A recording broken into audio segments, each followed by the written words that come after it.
சென்னையின் முக்கிய வர்த்தக பகுதியான தியாகராய நகரில் சென்னை சில்க்ஸ் ஜவுளி கடையில் ஏற்பட்ட தீ விபத்து அந்த பகுதியின் பெரும்பாலான வர்த்தகத்தை பாதித்துள்ளது. குறிப்பாக சிறு வியாபாரிகளின் வியாபாரம் கடந்த 2 தினங்களாக முடங்கியிருக்கிறது. எப்போதும் கூட்ட நெரிசலால் திணறும் டி நகரின் சாலைகள் நேற்று முதல் தீயணைப்பு மற்றும் காவல்துறையின் கட்டுப்பாட்டிற்கு வந்துள்ளன. தீ விபத்திற்குள்ளான சென்னை சில்க்ஸ் ஜவுளிக்கடை கட்டடத்தை சுற்றிலும் இருக்கும் 200க்கும் அதிகமான பெரிய கடைகள் மற்றும் இந்த கடைகளுக்கு வரும் வாடிக்கையாளர்களை நம்பி வியாபாரம் செய்து வரும் சிறு கடைகள் எல்லாமே முற்றிலும் முடங்கி இருக்கின்றன. 2 நாளா எதுவுமே கிடையாது. இது எப்போ முடியும்னு எங்களுக்கு தெரியல.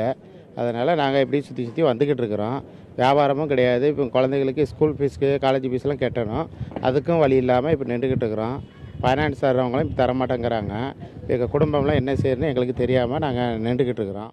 பழங்கள், அலங்கார பொருட்கள் போன்றவற்றை விற்பனை செய்யும் சிறு கடைகள் எல்லாம் 2 தினங்களுக்கு முன்பாக வியாபாரத்தை முடித்துவிட்டு சென்றவைதான்.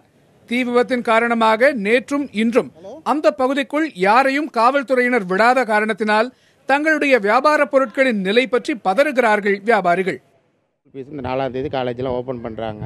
அதுக்கு என்ன பண்ணுறதுன்னு எங்களுக்கு தெரியாமல் இருந்துக்கிட்டு இருக்கிறோம். இது எப்போ நடக்கும்? எங்கள் சரக்குலாம் அங்கே மாட்டி இருக்குது. அதை போய் பார்க்குறதுக்கு கூட எங்களுக்கு அலௌடு இல்லை. கிட்டத்தில் போகாதீங்க என்று சொல்கிறாங்க. இங்கே சரக்கும் போயிடுச்சு. இப்போ நாங்களும் எதுவுமே இல்லாமல் சும்மா நடு ரோட்டில் நின்றுக்கிட்டு இருக்கிறோம். வேடிக்கை தான் பார்த்துட்டு போகிறோம். வேறு ஒன்றுமே இல்லை எங்களுக்கு.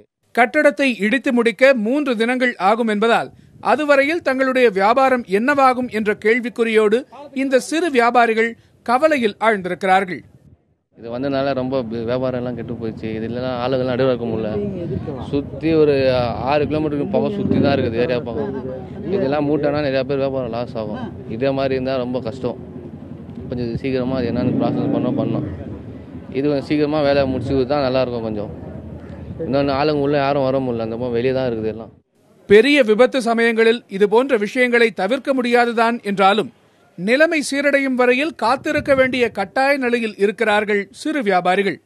தங்களுக்கான வாழ்வாதாரமான வியாபாரத்தை தொடங்குவதற்கான ஏற்பாடுகளை செய்ய வேண்டும் என்பதே அவர்களுடைய கோரிக்கையாக இருக்கிறது. புதிய தலைமுறைக்காக ஒளிப்பதிவாளர் ஐயப்பனுடன் ரமேஷ்.